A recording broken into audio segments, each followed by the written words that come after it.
So, welcome to A Free Solution. I'm Kevin Wilson, your host for today, joined by Tim the Freedom Variant O'Connor, and welcoming back to the show, Andrew Hollister. Hey guys, how's it going? It's like an all-star lineup tonight. I don't That's think right. the people know, like, just what Yeah, they're no, dealing it's with just here. going to be a surprise, right? Yeah. So, we haven't normally been recording on Tuesday nights, and we're going to give folks a few minutes to step into the room and check out the show. But we're recording now. We're on WYSL Thursdays at 8 p.m. So we're going to pre-record this show for Thursday. So in a minute, I'll play like the intro theme, all that stuff. I love that intro theme. Again, so we'll do that. We'll record it as the radio show. You'll hear me count off the breaks and stuff. We'll just take one break, but for the most part, we're going to be here. We're talking about AI. Tonight we're going to talk about like Chat GPT and just kind of AI generally. I know Andrew has used it before. Tim is pretty sure he's already angered the robots, and I definitely did. The robot, I made it sad. Did, yeah, and it will remember. It's gonna know. So we're gonna talk about that, and yeah, so hopefully it'll be a good show. And so we're gonna try this new format, see how it works. We have some flexibility in this, and go from there. And let's see, I gotta queue up my theme stuff here. Again, Andrew's gonna have to forgive me. I don't have his face on the intro yet. I did not add that. That's okay. He's gonna make his own way. He's pretty good looking, Kevin. He's gonna be all right without our help, I think. It's gonna be just fine. But we'll start in 10 seconds. 9, 8, 7, 6, 5.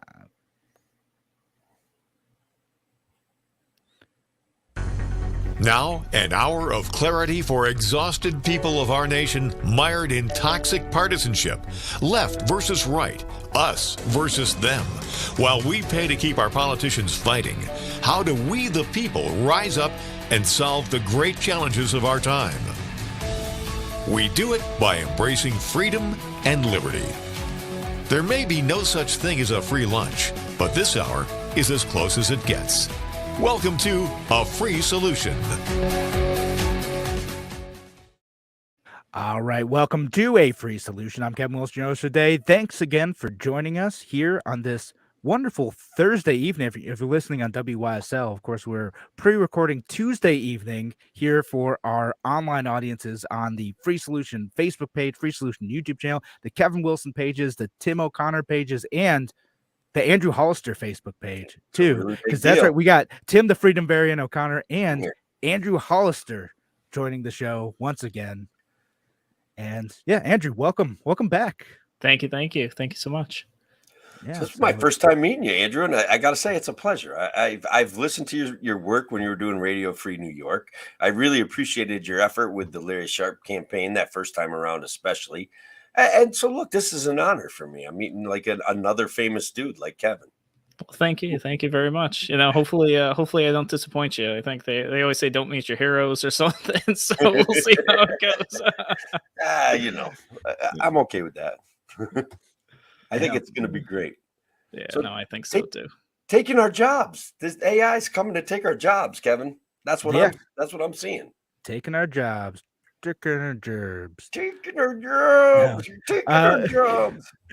So there's been a bunch of new like AI technologies coming out. Like they've been out for a little bit, but they've started to like kind of break into like the mainstream discussions. A lot of the AI arts creators have been emerging lately. Like there's a cool one like Lensa that they'll turn like all your photos into like really cool AI generated art.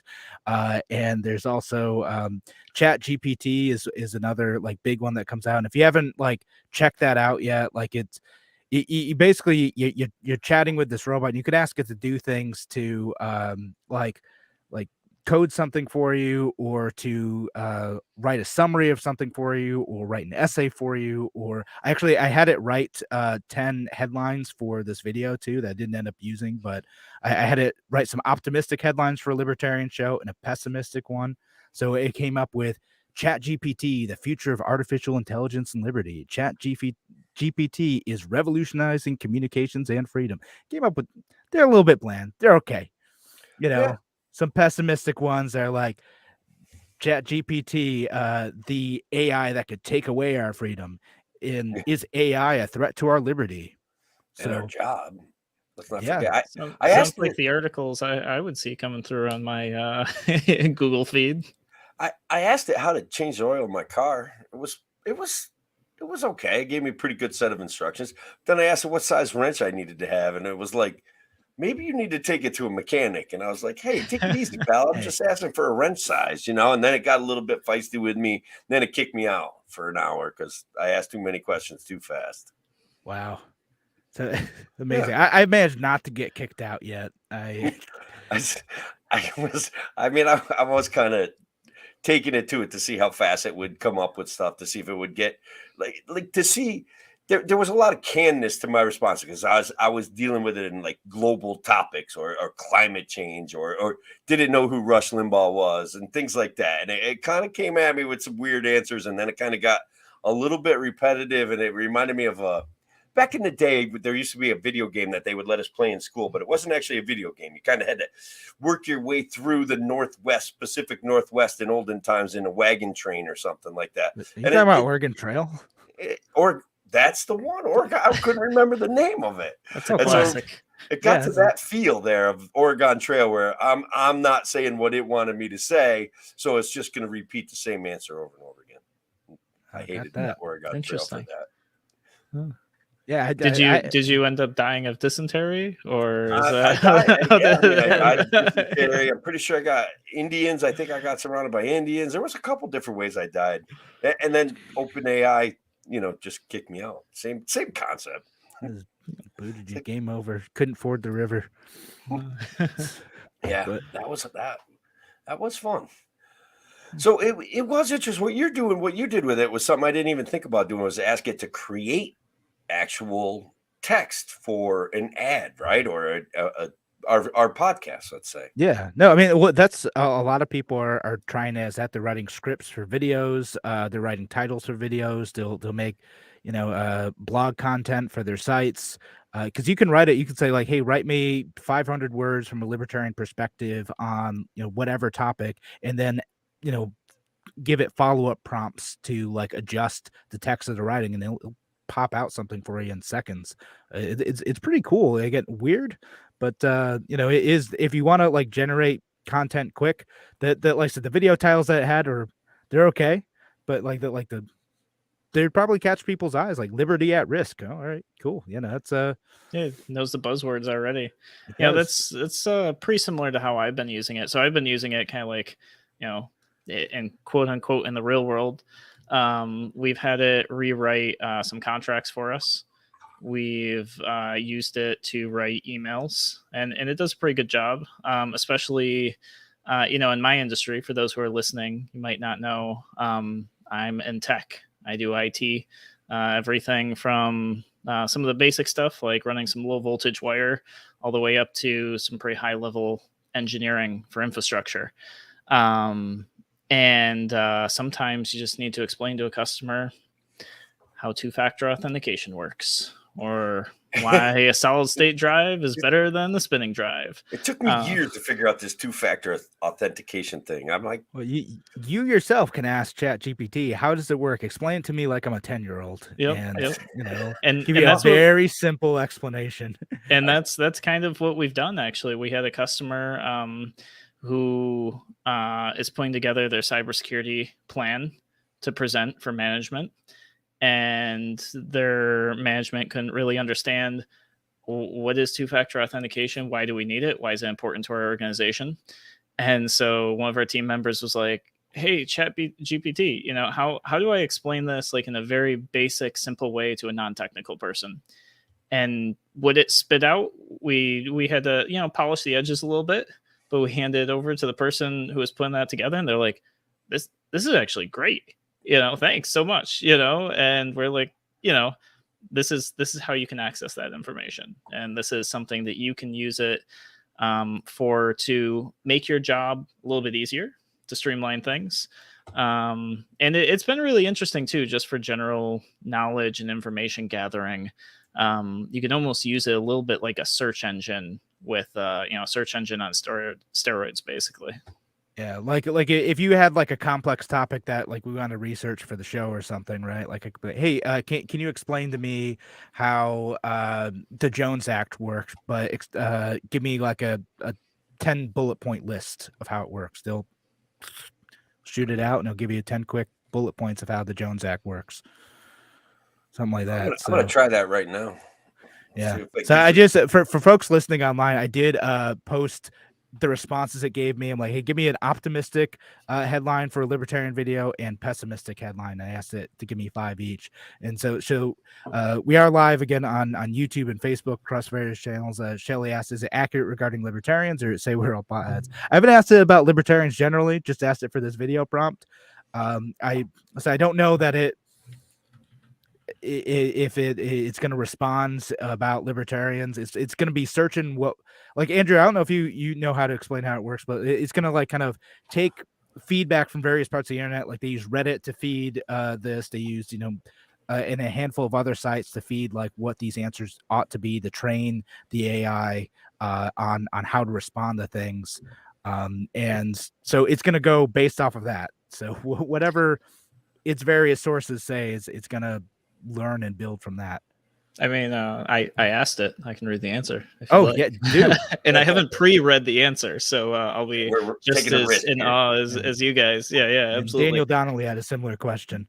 I wonder if such text from a libertarian perspective will come out stereotypical. Yeah. So my question to Chat GPT was, are all libertarians potheads? I figured we'll start there. Good question. And it says, it is not accurate to say that all libertarians are potheads, or that being a pothead is a requirement for being a libertarian. Libertarianism is a political philosophy that advocates for individual freedom and limited government intervention in personal and economic matters. Some libertarians may support the legalization of marijuana, but this is not a fundamental tenet of libertarianism, and not all libertarians necessarily support this issue. It is important to recognize that individuals who identify as libertarians can have a wide range of beliefs and opinions on various issues. What a nice neutral answer. If very much was not written from a libertarian perspective, because if a libertarian was answering that, they would say that no, you're not a real libertarian unless they'd probably also fight you, but that's okay. Well, and they would immediately start putting you down. So yeah, no, I get it. That's a pretty solid answer though, honestly. It is. But I think from a libertarian's perspective, I think 99.99% of all libertarians say legalizing, especially marijuana, is an acceptable path to get government intervention out of our lives. So I think that it went with a very neutral answer where I think it could have taken a firmer line there.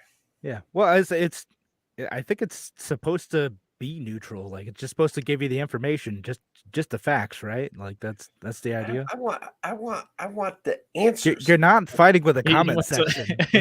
I know. He wants a biased bot. That's what Tim, I am sure there's going to be a market for that, like guarantee. But all right, so let me ask you two guys. Legalization of marijuana, should that be part of our platform as libertarians, especially decriminalization of possession of drugs? Should that be part of our platform? I think it is, right? Yeah, generally, yeah. I mean, I think we all agree on this issue, right? Like, I'm not. So then Chat GPS better get caught up here, man. That's all I'm saying. I'm sure there's a feedback mechanism. Bring in, it was okay. Yeah, I mean, and I would say without getting too deep into the weeds, right? Like, as a quick soundbite, I think it did it right. But I'm also somebody that's better in long form. I'm not very good at putting together sound bites. So, if something can do that for me, all right, I'll take it. Yeah, that makes sense. Shelly says, I haven't met a libertarian who opposed the legalization of marijuana. I think I've met like one before who's like libertarian and everything else, but uncomfortable with like that issue, which is surprising. They're out there. It's a big tent. I think that's fair. People do have personal issues when it comes to drugs, and so that's probably where that comes from. Yeah, but anyway, but back on topic.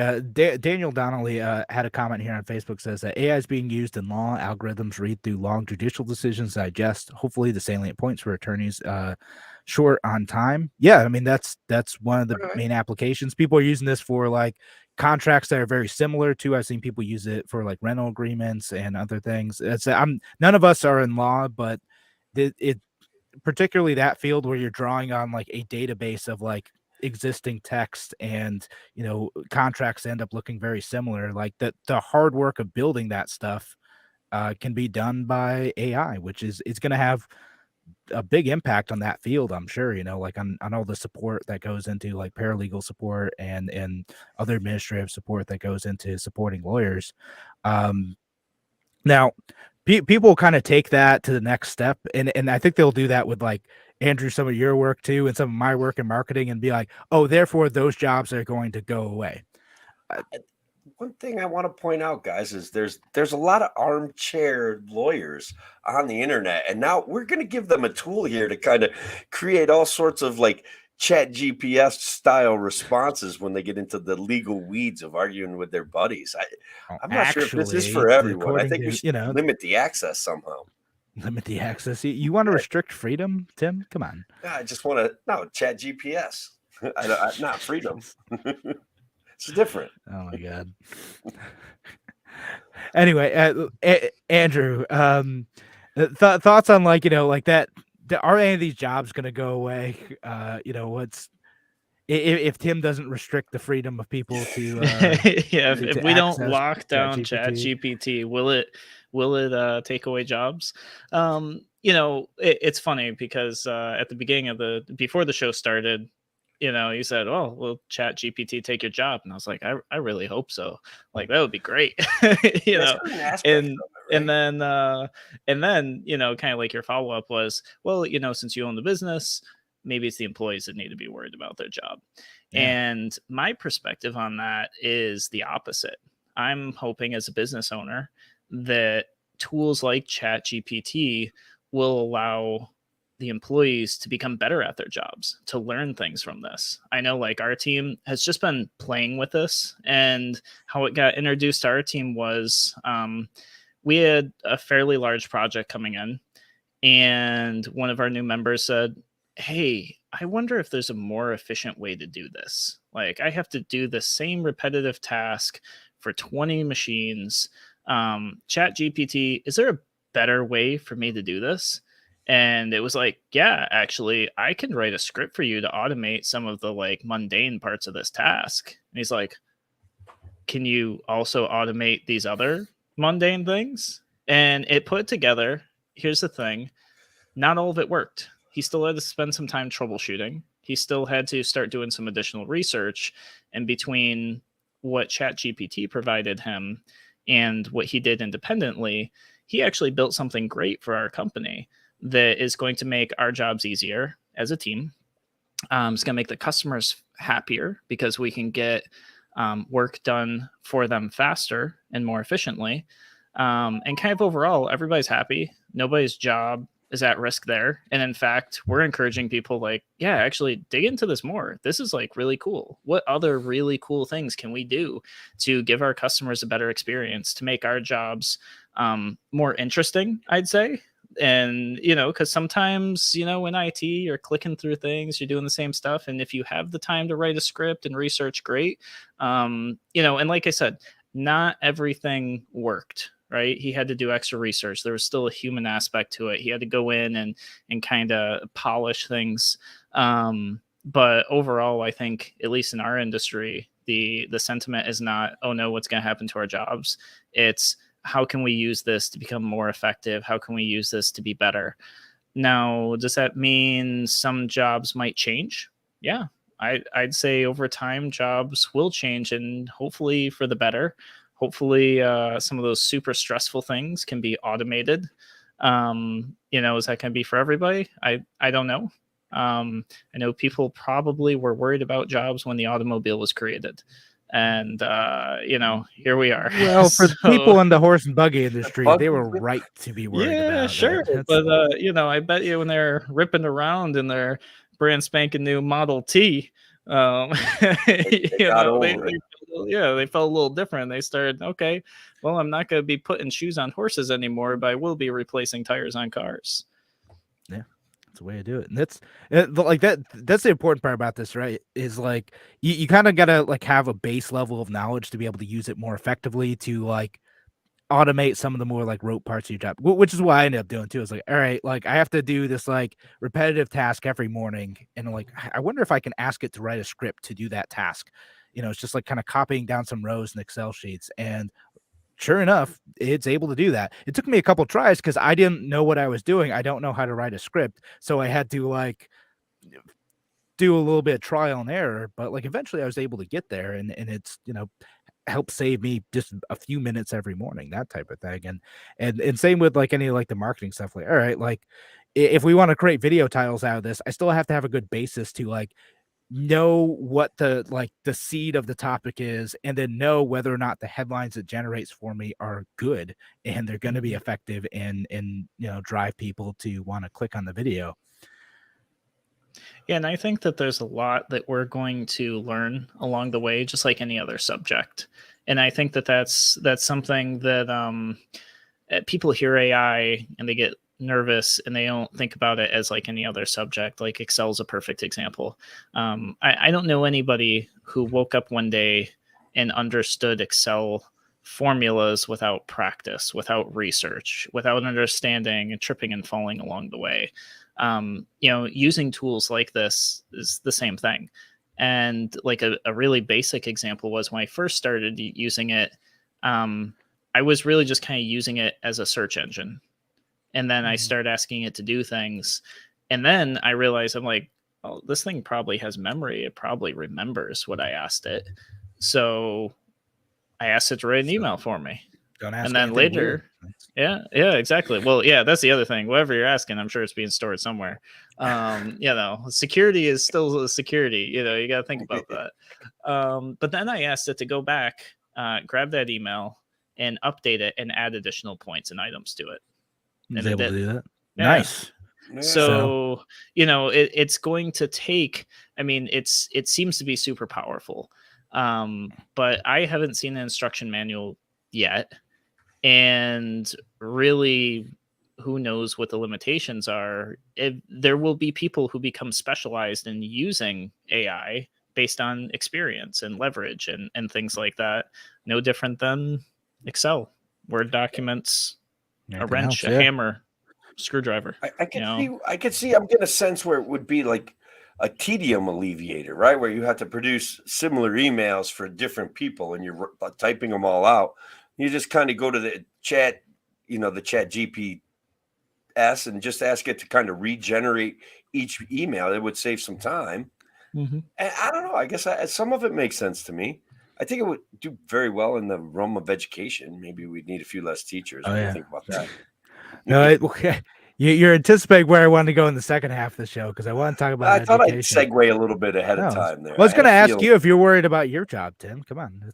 Well, basically, I have very hands-on technical knowledge and know-how. And number one, it's what I do is not going to be okay. So it's related to plans, and I need a lot of engineering to produce a solar array system. Okay, but the actual installation it's not going to be replaced by any kind of chat artificial intelligence. It's going to take hands-on robots that can construct arrays with. Basically, I think it would be at this stage in the game a little too complicated for a robot to do because you've got to climb a ladder, right? Then you've got to get on a roof. Then you've got to lay out according. You've got to check the dimensions from the plans, align it with the roof. Maybe AI could help with that, but I don't see it. It's all user input. Like we'd all have to be there putting it into the computer when we could just lay it out on the roof and put it together. So it would be an added step. But when somebody wants to know when I'm going to be done with a job and I want to explain to them that we're 4 months out on a $5,000 switch and there's nothing I can do about that, I would be more than happy to turn that email generation over to somebody else, Yeah, no, that's a good way to use it, right? Okay, why you need to explain to a customer why it's going to take this amount of time. Explain it, in these terms using these points, and I could be a little confrontational. Like, this isn't my fault. You guys should have made a commitment sooner. I would have ordered your stuff sooner. Why is this my problem? But I've seen people do that too. Like he'll produce like a nice neutral email and be like, "No, make this more confrontational," and then they'll produce a more aggressive email for you. I can do that. Yeah. I can do that without their help. I would go the other way. I'd definitely be like, make it a little nicer and keep it matter of fact without me. I'm like, there's things I'm glad to apologize for if I make a mistake, but if there are things that are happening beyond my control, it's a tough situation, right? Like you don't want to be apologizing all the time for stuff like that. Yeah, and okay, I'll get to a couple of these comments. So Matt says, since you're streaming this, why not show off GPT in real time? Well, we are going to have this on the radio too, so I don't want to like make this all about the visual element because we need to keep talking because it's going to be on podcast too. Maybe we'll show some screenshots. If you have any suggestions of things that we should ask and it's stuff that we can read out over the radio, put them in the comments. Let us know. John Brown says AIs are a work all around us, impacting everything from our search results to our online dating prospects to the way we shop. Data shows that we use AI in many sectors of business has grown by 270% over the last 4 years. Yeah, no, it is already employed in a bunch of stuff. This is just a fun interactive one that like we noticed the direct results of, but it's been around a bit. Daniel Donnelly asked when Tim O'Connor became a Sith Lord. I think because you were restricting this technology. I just wanted to prevent those armchair legal technicians that you argue with on Facebook over certain political aspects when they want to tell you their opinion of the Supreme Court case, Kelo versus whatever the state, and they make some stuff up, and they don't need any help from any chat system. I'll be honest, man. This is it. This is gonna really step up my like comment game right here. Yeah, just have Chat GPT respond to all the comments for you, and it's just there you go. Sip a beer. Yeah, just hey, respond to this in this way. Yeah. Will it do that? It probably will. I'm sure it will. 100%. No doubt. Like if you're like, respond to Kelo versus New London as if you were against that case and refute this specific point, and he'll put out something. All right. So we do have to take our first break of the show, though. Thanks again for joining us here on A Free Solution. We're going to be back in just a couple minutes. Talk to you soon. All right. Just want to get for those of you listening online and for Andrew and Tim's sake, I give a couple seconds so I can edit it a bit easier. But 25-minute segment. We'll take a couple minute break. But for those of you who are watching, John here, Warren and Shelly Yeager, Brian, I think he's talking about marijuana on that one. Regulate it like onions, in my opinion. Yep. All you guys who are joining us tonight, thank you for being here and being part of the show. We'll see. We do have one suggestion on here. Ask it to predict the 2024 election. All right. So I Trump can't train, remember. Right? I mean, Donald Trump is going to win it all. So I can't remember, but when did the data input stop for a Chat GPT, right? Because it only goes like a certain. It doesn't have like current data. No, yeah, and there are some services that are using the API to add current data to it. What I understand. Okay. Yeah, but this one is not doing that. 2021 is. Is it? Oh, okay. I thought it was further back than that, but yeah. Okay, 2021. Yeah, it was. Respond to all questions. Iambic pentameter. I suppose we could do that. That's. Tim, are you? Oh, you got it open. You're gonna share it. Well, I just want to share where I'm at with it. It kicked me out, and I'm just showing everybody too many responses in 1 hour. Try again later. That's the screen share I've offered. Yeah. Try to refresh it and see if it will give it to me. Let's see. So I got mine open. That's pretty cool. And so we can ask it. We'll come back from break at 30 here, and we'll ask it some of the questions and see what it says. I don't know. It's probably going to give a boring answer. It's probably just going to be like, we don't know yet. It depends on who wins the primary. Yeah, we'll take questions from the audience for it too, right? Yeah. And then and then I want to I want to shift to the education thing. So that's where we're going with the show, folks. So make sure you keep listening, keep bringing those comments. But in 15 seconds, we're going to go back to the radio version. So 10 seconds of silence ish.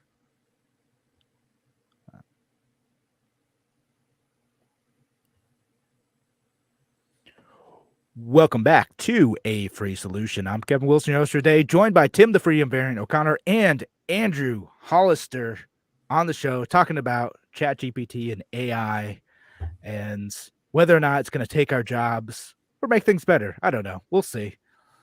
Do you think it'll do the radio show for you?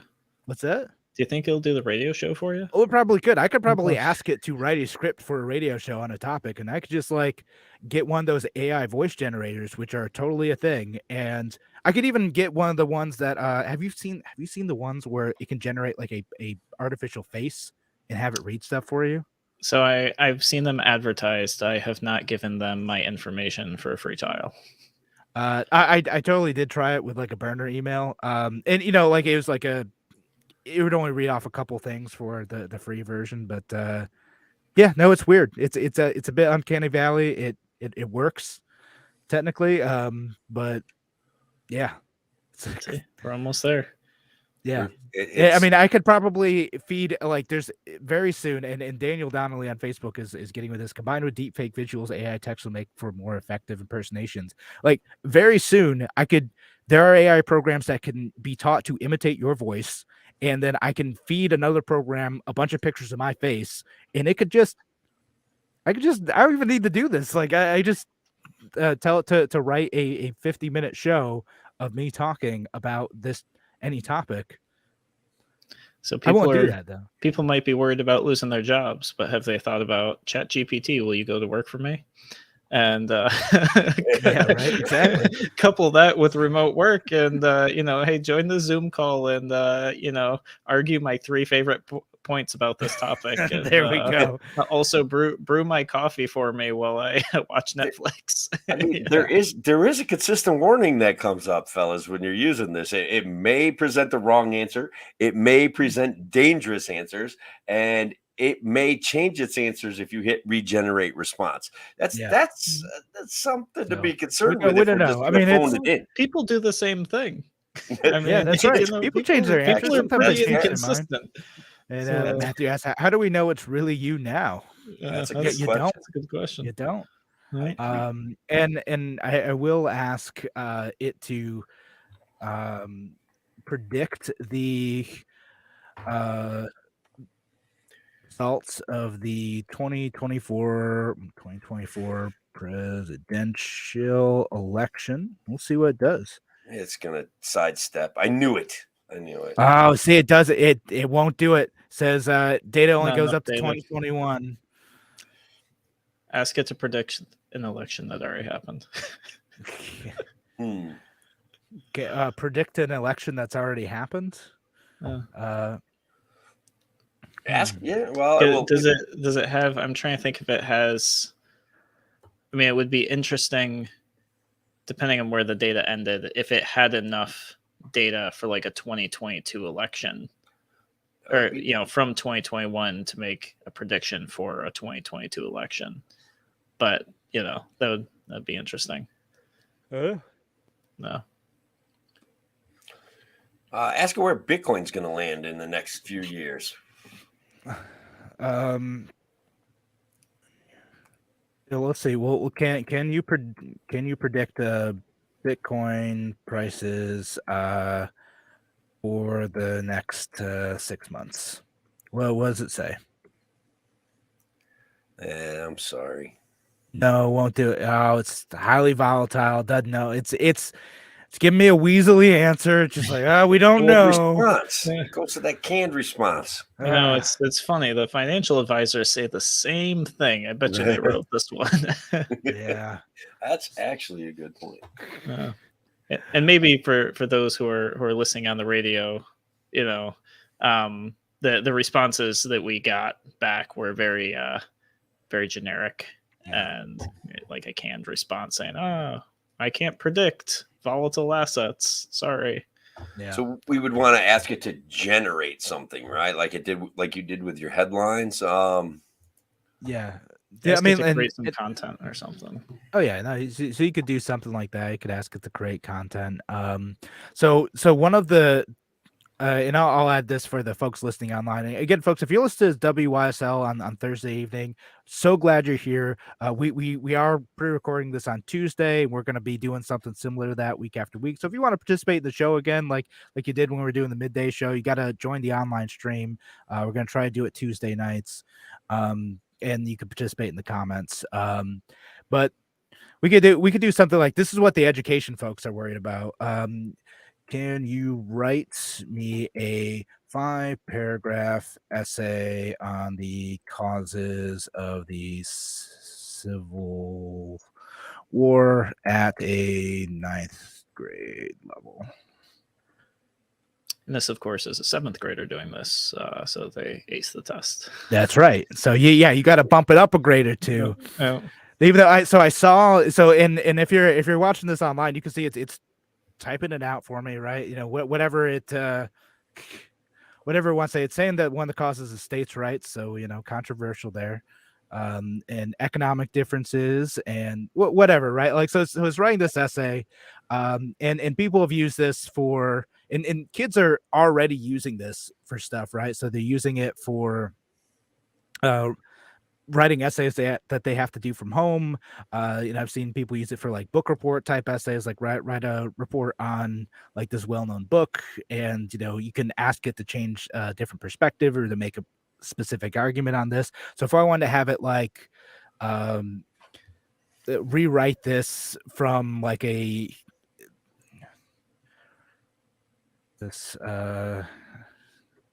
I'm trying to think of like how I'd want to rewrite like this essay.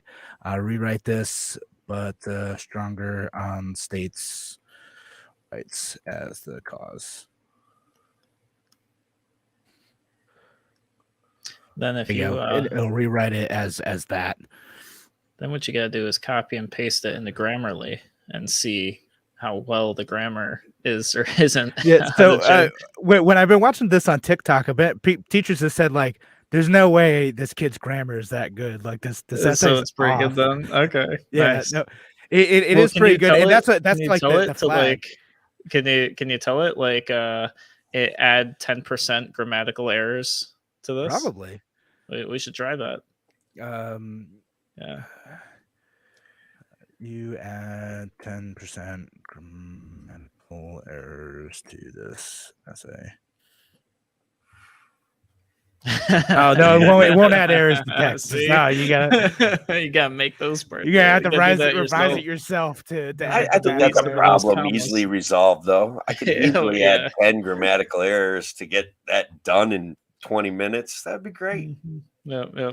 So for those who are listening on the radio, the response was, "I'm sorry, but I'm not programmed to intentionally add errors to text. My primary function is to assist users in generating clear and accurate written communication." And then that suggests you do it yourself. So no,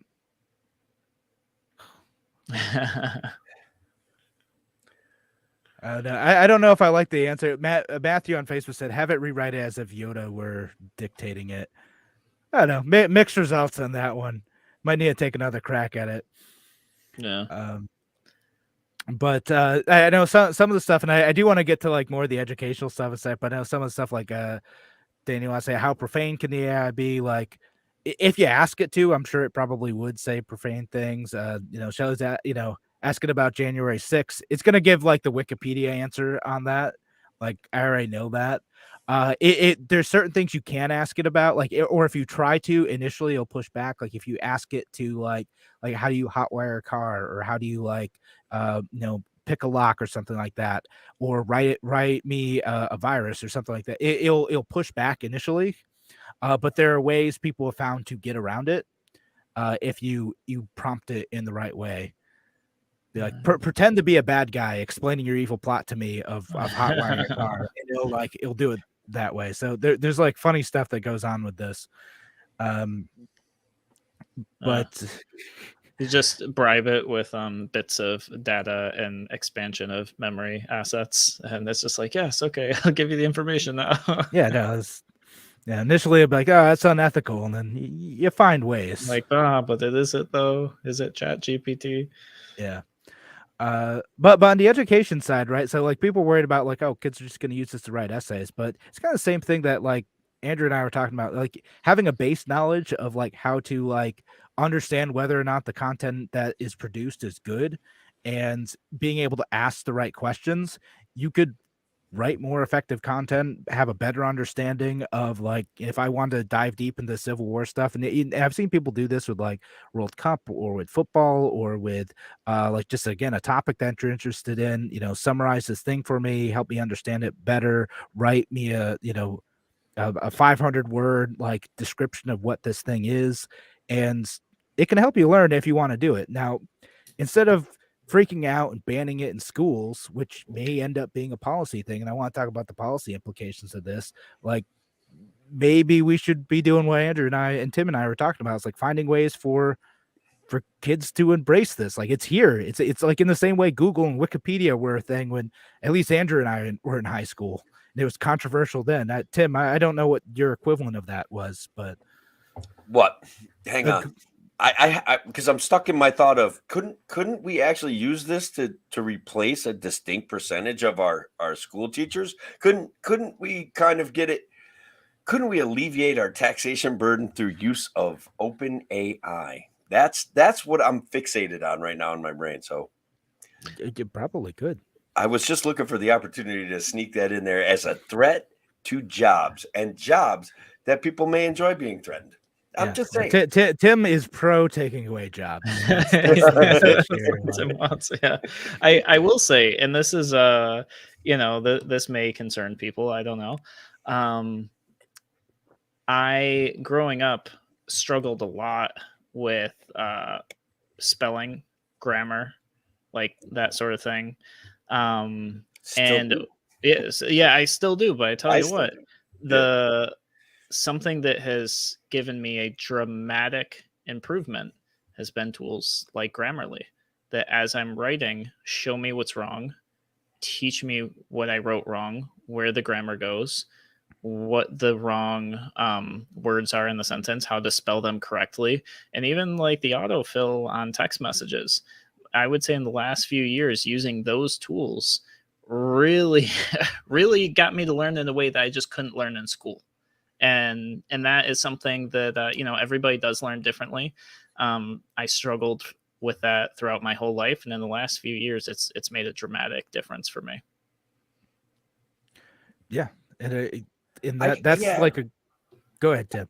Well, I shared that same problem with Andrew, to the point where it was very, very unenjoyable to turn in an essay and have it come back with added commas or this is the wrong word, or and then of course the way my brain works, I'm like, well, you're wrong, you don't know what I meant there, and and I'd be like, so I could see it being a very valuable tool to assist grammar and ease of production when you want to get a bunch of stuff onto a piece of paper and you're thinking of a lot of things. It could help you organize your thoughts. I mean, I could see that being really, really effective and not to mention that I think it could replace a couple of teachers here and there.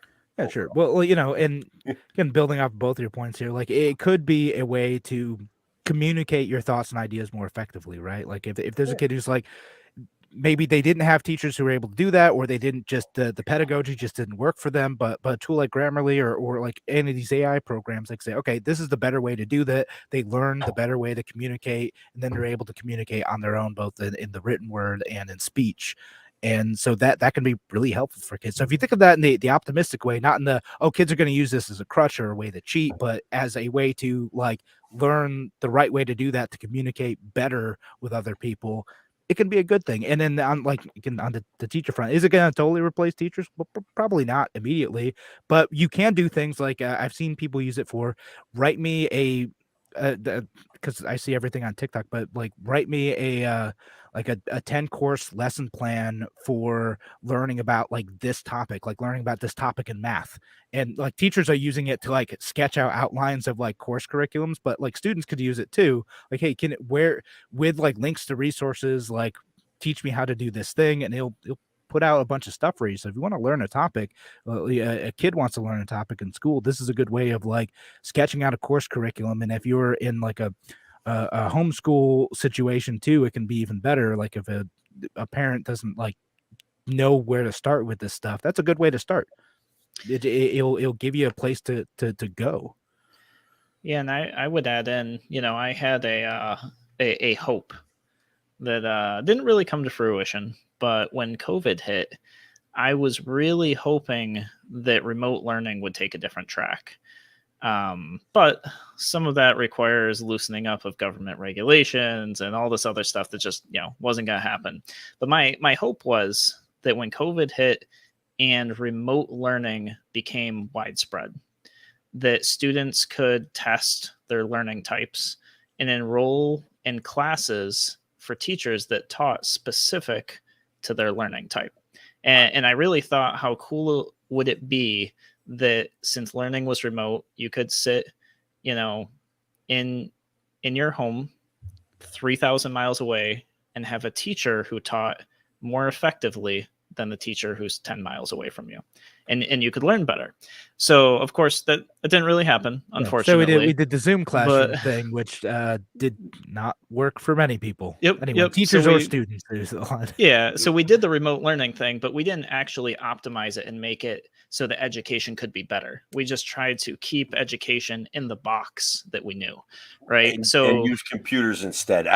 I want to jump in because we did a podcast on it, me and Queeter and Dr. Mark Brayman, where we were like talking about reimagining education and trying to twist this COVID response, which was dystopian on some level, into something positive. And that one of the things, like you said, effective teaching, where a teacher, instead of having 20 kids that are in their classroom, can talk to 200 kids and be passionate about the subject and take them, and children could self-direct their learning. And we could still use our community schools as centers for sports and entertainment and allow those things to expand once we got past the government response to COVID.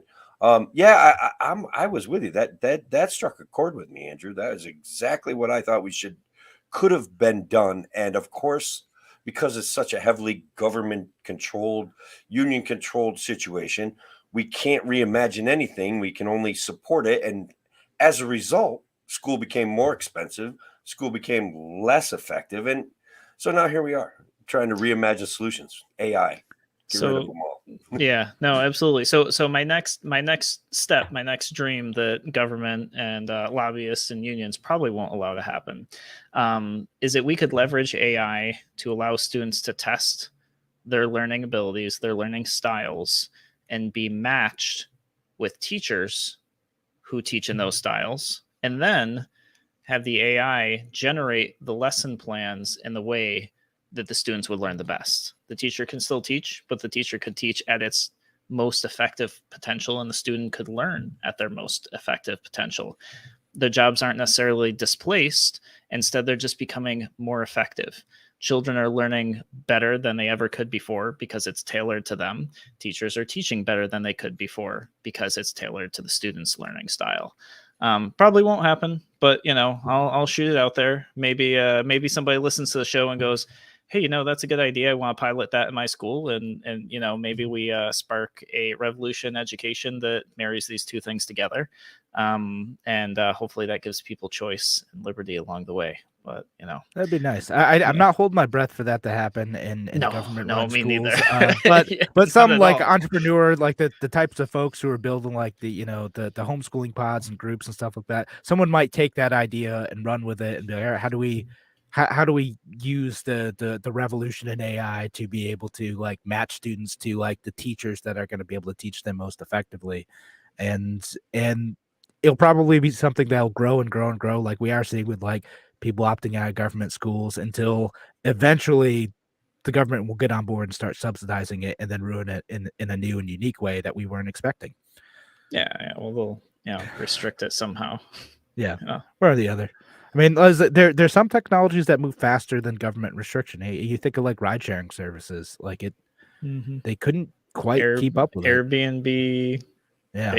Cryptocurrency. They're starting to catch up, but yeah, a lot of that stuff moved much faster. Yeah, so we might see something similar, hopefully, happen with education. We'll see. I don't know.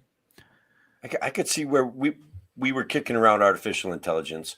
This is at the next level, right? Where we take artificial intelligence and we take it into the hospitals, right? Where we get a blood test and we see genetic analysis, and all of a sudden now we can take AI with an IQ of 10,000, right? And answer medical science issues and experiment in other ways without harming people to get really effective dosages and treatments and help eliminate some of those human errors that we see. Oh, I would love to see an expansion. I'm sure they're working on it, but again, we're dealing with a behemoth of a system that has its roots so entrenched into the government that yeah. it's going to be hard to transition from where we are now to any sort of effective use of artificial intelligence. It's like the buggy whip manufacturers trying to keep the cars from getting on the roads. Like, in today's day and age, that battle is going to be even harder. The politicians are bought already.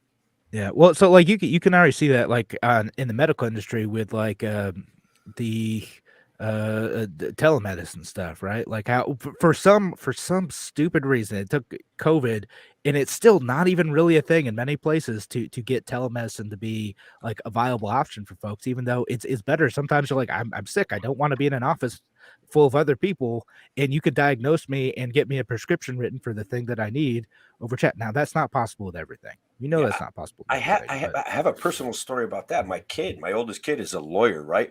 Their company was kind of dicing around with weed legalization and some stuff in the medical industry. Then when telemedicine hit the scene and because of COVID, it became a thing, their business exploded because the rules and regulations that they had to combat and work around and write new laws and write new contracts with their patients to allow telemedicine made for a massive boon for the legal industry. So that's it, what you're saying is telemedicine. lawyers ain't going to be out of work is the other thing you're they're- saying, but they'll find their way. They'll be all right. no, but telemedicine and so Google's already working on a program where like you can list like symptoms and it'll like provide like a medical diagnosis type of thing, and it's meant to be used by medical professionals to like help them diagnose whatever is going on. But I'm sure there's going to be some sort of ridiculous government regulations around that stuff, and it's one of those other things too. It's like you still probably need some like base knowledge of like what to put in order to get like an output that makes sense and will be accurate. But it's going to be a thing like soon, like in the next year or so soon, where it'll be a thing all over doctors' offices. And they'll probably end up coming down to a fight over like privacy and HIPAA is going to be Yeah. where that's going to get bogged down. Yeah, and I mean, at that point, then you've got people who are training people on how to use AI. So those teachers that feel like they maybe were displaced in one place, they'll step right into a There you go. much higher paying job. Think of a job at a government ran school versus a job in a healthcare facility training doctors on how to use the new medical software. I think that'll come with better benefits and a pay bump. Probably. Interesting point. I think Another it was Dan optimistic- Donnelly somewhere said jobs aren't really lost; they're just transitioned. And I think Andrew just kind of made the point right there that there would be, if we do lose some jobs, we're going to have opportunities for other jobs, and we need to relax and enjoy it. There it is. Jobs are never lost, only transitioned, right? So that does make sense, right? And changes in our economy change everything. It moves us forward, right? Technology has historically provided us with more options, more affordability, and more freedom. This is technology, and it's a rapid advancing technology. If they control, if they get to where they control all the military weaponry and stuff like that, I'd be a little concerned about how they would feel about us being in their way. Well, that's why I'm sucking up to the robots now. And I know. Listen, guys, that was nice. I say please and thank you to my Alexa. Come on. I got a Roomba. I named him Billy. I'm gonna treat that thing great, man. I mean, I let the dogs play with him. He seems happy. He wanders around the house, bumping into things, and I don't know. He seems happy. I'm just. All right. He has a mapping program that concerns me, but I don't know. That's a little bit nervous about that. Well, all right. So we're out of time for the radio show. So we only got 50 minutes on the radio. So thanks if you're listening to us on WYSL Thursdays at 8 p.m. Thanks for listening. Thanks for being here. Again, we may talk a little bit longer on the online show too. So if you're not following us, make sure you follow us on a Free Solution Facebook, YouTube, the Kevin Wilson pages, the Tim O'Connor pages, the Andrew Hollister Facebook page and YouTube channel too. Bunch of places that you can listen to us here on a Free Solution. But thanks again. Thanks Tim the Freedom Bear O'Connor for being here tonight and Andrew Hollister for being here tonight. Have a good night, folks, listening to us on the radio. Take care.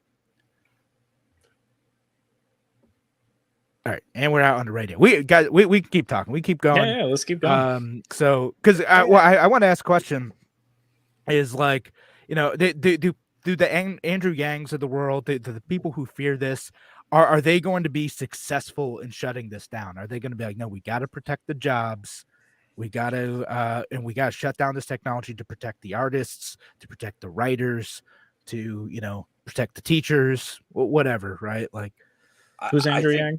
No, yeah. I'm just kidding. I do think that they really been off the internet forever. They stand a pretty good chance of limiting its impact on society, at least in the short term. Till somebody gets rich off of it and buys new regulations, right? Like incredibly, fantastically wealthy off of it. That's what it's going to take. People are afraid of everything right now. They're afraid of their own shadows. They're angry with their neighbor for liking Trump or liking Biden. It very easily manipulated society. Plus, old guys like me can barely manage to use OpenAI without getting kicked off, Well, if you didn't make it sad, Tim, it would have been fine. Yeah, it's supposed to stroke its ego. Jeez. I was arguing with it about climate change. I was arguing with it about the vaccine. I was arguing with it about, I demanded that it speculate on something. And it's just like, I don't speculate. And it just got mad. Plus, I couldn't believe it didn't know what size wrench I needed for my car when I asked it how to change my oil. Well, did you give it the specific model and year too? And it didn't ask. It asked. When I asked it's it to still tell learning. me It's got to know the ask. When it asked me, I asked it to tell me how old my dog was, right? And it asked me a whole bunch of specific questions. I gave it that information, and they're like, "Well, without knowing what day your dog was born," and I was like, "Shouldn't you ask that in the first place?" It was like, what kind of make is your dog and how big is it? Like it was going to be able to generate the dog's age from that. And I'm like, I tricked you. There's ways around it. I'll tell you what. I've already tricked Billy a few times when he's roaming around the house. Move a chair and that thing is lost, man. Now I will say, I know that you had mentioned, especially artists. The artists, I feel like, have been extremely vocal about feeling that their industry is being invaded by AI art generators. They definitely feel very threatened by that, at least in conversations that I've had with them. I've seen that too.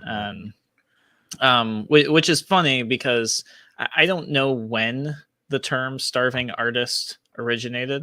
I'm sure somebody could ask Chat GPT and let me know when did that term originate. But art has always been a challenge for success.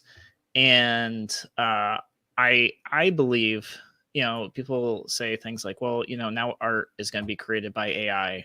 There will be no original art. There will be no artists. And I think artists have been saying this since the invention of printers, since the invention of the camera phone, all the services on the internet that you can modify it. Instagram. I mean, when Instagram started having filters, people are like, oh no, there won't be photographers ever again. This is going to kill the industry. Phones are starting to become smarter. They can take pictures equivalent to DSLRs. I disagree with that personally. I've seen a lot of those images. It's not there. Yeah, I'm not as good of a photographer as any professional out there, despite my phone giving me a lot of help. It still stinks. I have blurry pictures of my child everywhere. No, and I have a Pixel 7 Pro, fresh, brand new, supposed to be one of the best, camera phones on the market. It takes great pictures, but I tell you what, you throw it up against a DSLR, one of the Canon cameras or a Nikon or something. Or someone who just knows what they're doing too, right? People can take amazing, incredible photos with an iPhone. that I cannot take. I don't know how to set the conditions correctly, Yeah. like the lighting, the angles, any of that stuff for it to look good. Yeah, and there's a lot of like techniques. I remember when I was into that thing, this guy was like, "Watch what I can do with a sheet of paper and how I can change how this photo looks just by reflecting some of the light from the window off this 8.5 by 11." Like that level of art. What I do think will happen is as more of this comes into the market, and not just artists who generate images, right? We talked a lot about content creation. So we're talking about, people who write copy, for example, probably feel extremely threatened by this and really worried about it. The value of their service is going to increase more and more as this becomes readily available. Why? Because, well, if you want a piece of original art, it's going to cost more. The artists will, there's gonna be that situation where there's a lot of supply of AI generated art. Right now it's kind of novel, right? But it's no different than going online, going and Adobe stock photos or something like that. People do it all the time. It's readily available. There's a cost associated with it. It is much cheaper than hiring a photographer to come out and do actual photos at your place of business, doing the headshots for your staff, doing all those things. Yes, it's cheaper to buy stock photos. But when it's time to buy those photos, you pay the photographer pretty well, and they do amazing work, and people notice it, and they know. So I think that really artists will just get paid more, and that's kind of how these things have always gone. Yeah, so there may be a few less of them, but they'll get paid even more, right? Yeah, and to be honest, I think that once again, the starving artist thing, this has never changed in history. This existed, when art was like stone tablets, so I don't think that this is changing. I think a lot of things, history repeats itself, and this is going to be the same deal. Oh, look, we got a bot in the chat. Speaking of bots, we need more artists like Hunter Biden. They just say, I don't know how much you make, but here's a picture of a cat. Give me $75,000. They're just talking about photos, and all the bots are out now. Yeah. There's the bots just started jumping in the chat. Which platform was that? There's YouTube. Interesting. Huh. Shut it down. Yeah. Shut her down. But yeah, no, it's that way with everything. Like I know Andrew, like he's not so much against the AI. I kind of implied he was against it. He's more like, because we have this technology, no one's going to be able to make money soon, so we have to have universal basic income, right? Yeah. So like that's kind of his thing. There are other folks who are like, shut it down. But yeah, his whole thing though, like to Andrew's point, like you just got to be able to like work within the ecosystem and be able to effectively define your unique value in changing technologies, the same as it's always been forever and ever. If you don't make art that people want to buy, like, yeah, you're going to be in trouble. That was the case yesterday. That was the case 100 years ago. It's going to be the case 20 years from now too. You just got to be able to market it and put it in a way. And there's going to be value to human made art of different stuff that like you're not going to be able to effectively describe to an AI art generator to create the unique image that's in your head. Like I have a friend who does like Dungeons and Dragons style like role-playing games, and the weird stuff that like his artists do for that thing. I don't know where they pull it from, but like I don't know how you would describe that and effectively create that image from an AI. You could probably do it eventually, but it would take a while. Yeah, and artists may, especially people who they are artists, right? They can use AI to generate new ideas for themselves. They can describe it in that way. They can teach it like their style and start generating inspiration so that they've got the sketch in advance, and now they can make it in the form that they want to make it. Certain aspect of art is it's contemporary or it's historical, right? Like either it's talking about a modern political issue and we're trying to get sensationalized feelings about that, or it's trying to glorify some aspect underutilized aspect of history. So there's always going to be a market for that kind of creative thought. I would think anyway. Yeah, it's gonna be there. Again, take a picture of a cat. I don't know, throw it on a canvas. You're connected to the president. You're going to make some money. It's awesome. Yeah, why not? I mean, is AI going to be good at creating memes? I bet they would be good. Oh, AI I think would be so. good at that. Yeah, because I think the human Do you guys even meme? I don't think you guys understand. This is like memery is the quintessential form of art. It's instant art. You take something that's happening right now and you make humor or profundity out of it. That.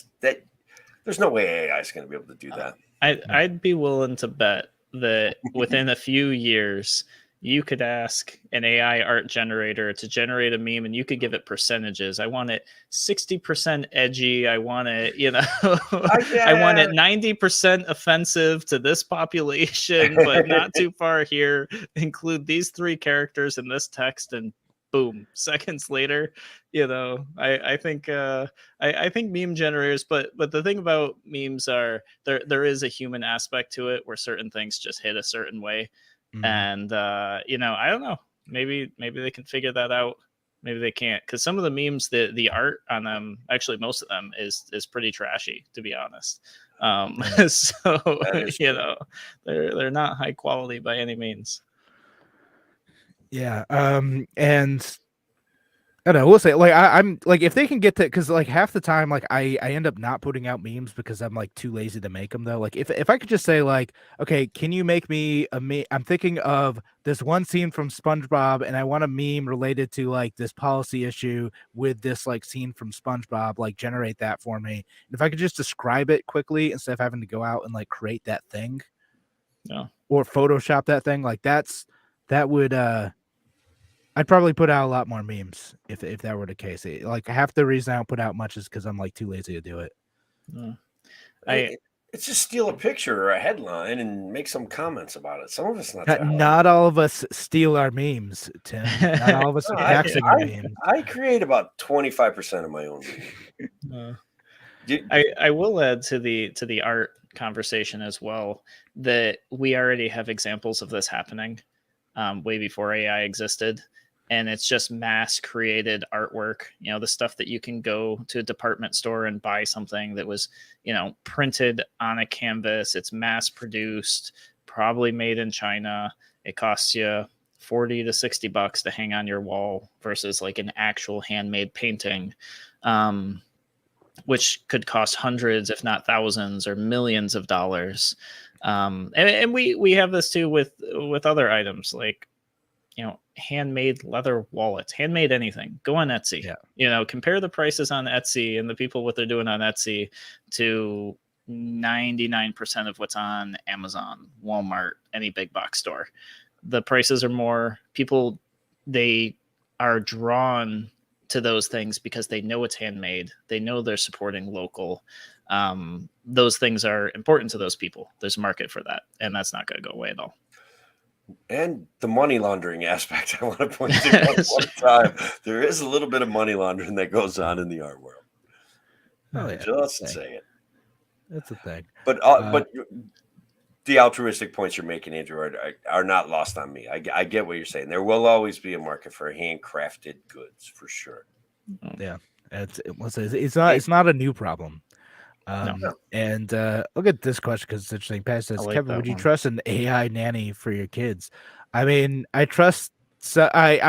half trust the YouTube Kids algorithm sometimes because, like, oh man, like you found new garbage truck videos. Cool. I hate this song, but like you seem to be having a good time. We have an almost 2-year-old that, he already knows, like he'll like, if I have my phone in front of him, I'm always watching it with him, but he'll be like, he'll scroll through and find the picture of the garbage truck that he likes because he wants to watch garbage trucks and construction truck videos right now. And it's already there. Like, it's not like full AI, I'm having a robot in my house type of thing, but it's already integrated. It's going to be like normal to him. Yeah. Well, and I think too, like, people have a hard enough time trusting people right? So I mean, you ask people the same question: Will you trust another human to watch your child? Most people eventually they make that decision. do. You know, AI could maybe be more predictable or more chaotic. I don't know. It's hard to say. You know, it could be, you know, like if you ever saw like the old Disney, I think it was digital movie like Smart House, could go totally awry, could go wrong, but you know, yeah, maybe more predictable than people. Like there's a risk in that too, right? Like there isn't anything. It you might would set the actually follow your parameters on directions. the AI nanny, wouldn't you? Exactly. Say, That's what I'm saying. Yeah. You'd be like, look, one TV show from 11 to 11:15, then strained carrots. That's it. Like, yeah, right. Don't do that. Like set the rules, man. You know, I have to worry about like, okay, is it gonna feed my baby on time, or like, is it gonna like let my kid eat a bunch of like Reese's at like 7:45 p.m. I don't gotta worry about that. Like babysitters, you don't know. Like maybe they'll do that. The AI is not going to have their boyfriend or their girlfriend come over when they're watching your kid. Like they're going to follow the rules, man. Right. Yeah, and if they would, they'd just FaceTime each other virtually anyway, so it's fine. Right. With an IQ of 10,000, they can multitask. They can take care of that like elsewhere, like at the same time while they're still watching your kid. It would be no problem for them. Yeah, then in that case, you just have to worry about malicious compliance and make sure that you really want it to do what you're asking it to do. And, you know, how much flexibility? Like, well, you told me that this is what you wanted done. Yeah, right. That's the important part of writing instructions. It doesn't know the nuance of that, at least not yet, right? Yeah, that's a good point. So, but all right. So I don't know if we have anything else. Otherwise, we could call it a night. George Santos got seated. Oh my god, my George hero! Santos. I love that guy. I mean, you kill me with that. He's like AI. He's like, here's all the buzzwords. I'm going to use them in my campaign. Ta-da! I'm elected. I know he's I sent Tim another screenshot of the latest George Santos thing where he surprised his boyfriend with non-existent tickets to Hawaii, then stole his cell phone. That 18-year-old figured out that like apparently George Santos was wanted by Brazilian police. Just Googled it, figured it out.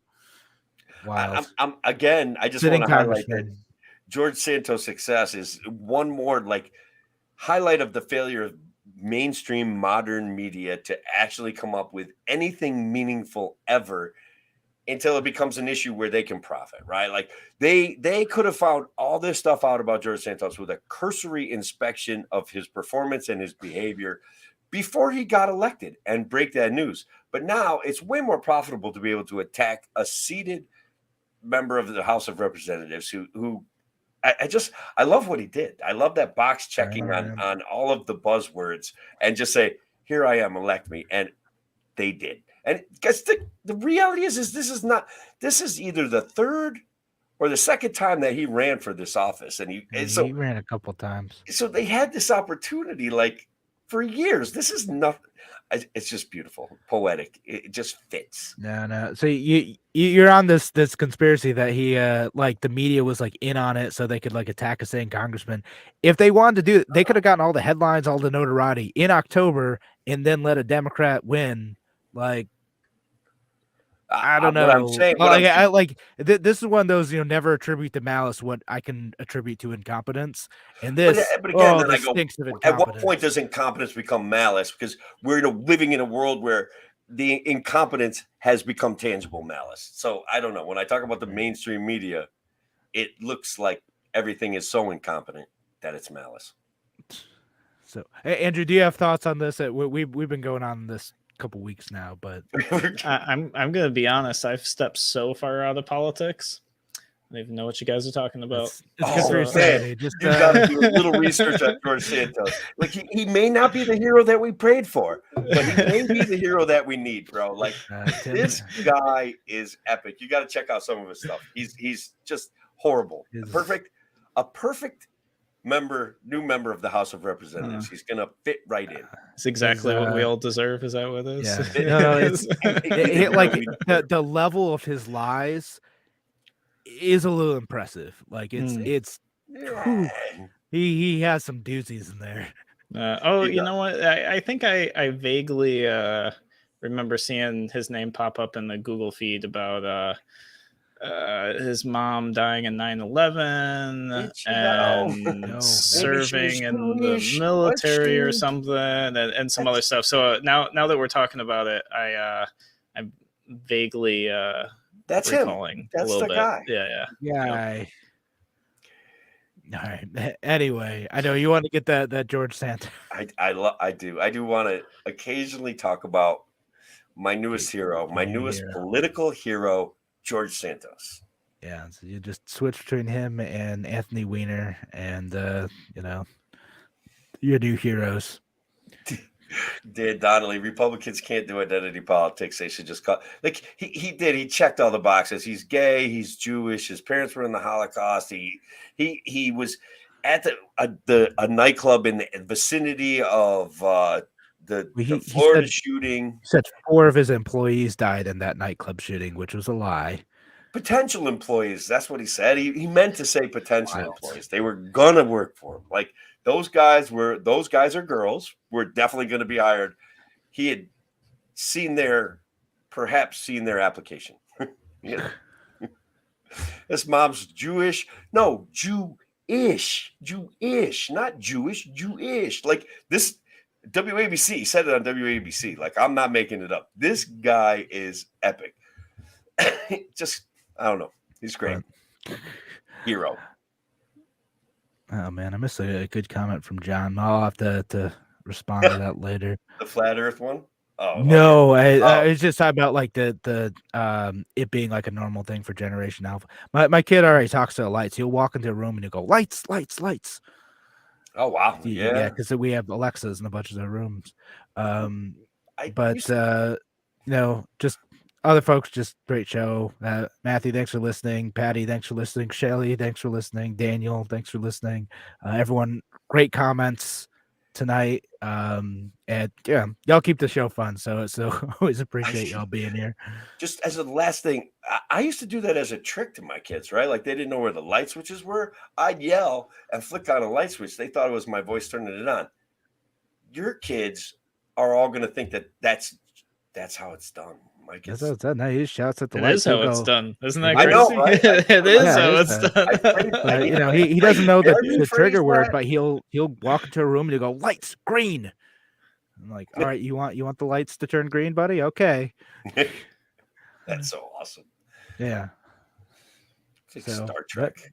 yeah. No, it's we're here. The future's here. We have robot butlers that can like change the lighting to our exact preferences. That's When you awesome. walk into a room, yeah. I gotta Yep. I mean the Teslas. I test drove a Tesla the other day. You sit in a Tesla, it'll adjust everything to your exact preference based on your phone if it's in your pocket. And I think it works any Tesla you drive. So you go in there, back height, heat, temperature, settings, everything. Okay. So it's just a matter of time before everything else. And then, 10, 20 years from now, we can tell people how we used to use rotary phones to get a hold of our people growing up. Oh my god! I got a picture of my. That's even when my middle kid on a rotary phone up in the at an Adirondack camp. She is just like, "What is this thing?" They still exist. They're still up in the Adirondacks. Still Yeah. work. Saw a payphone the other day. But why the heck? I saw one too. Yeah, there's a Not that couple of long them ago. around. Maybe it was just a shell of one. I thought it would maybe No. somewhere in Long Island. I saw one. I was working down there. I was listening. That's where all my WABC stuff, my expertise on Santos came from. Working in Long Island every single day, listening to WABC. It was horrible. All right, folks. Well, I think we're gonna call it a night. We should. Thanks again for joining us. Yeah, absolutely. All right, so have a wonderful, wonderful night, folks. Take care. Guys, thanks for having me. Oh, it was great meeting you, Andrew.